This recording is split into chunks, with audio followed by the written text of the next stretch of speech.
नमस्कार भावा बहिणींनो, कसं काय चाललं आपलं, काय करावं भावा बहिणींनो. असं वाटलं आता आज नाही आहे ना म्हणलं पाणी. काल संध्याकाळपासून गायब झालं पाणी.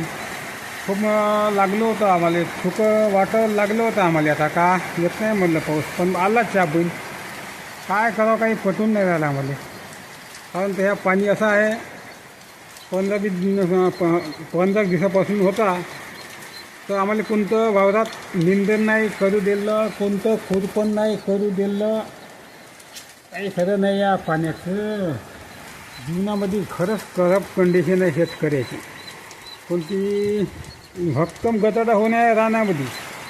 आता काळाचा कसा गचाटा, कपाशी कशी राहीन, जगन का वाचन कपाशी, काही पाहिजे आता कळून नाही राहिलं आम्हाला. आता पाणी शेती येऊन जाऊन का करावं आता.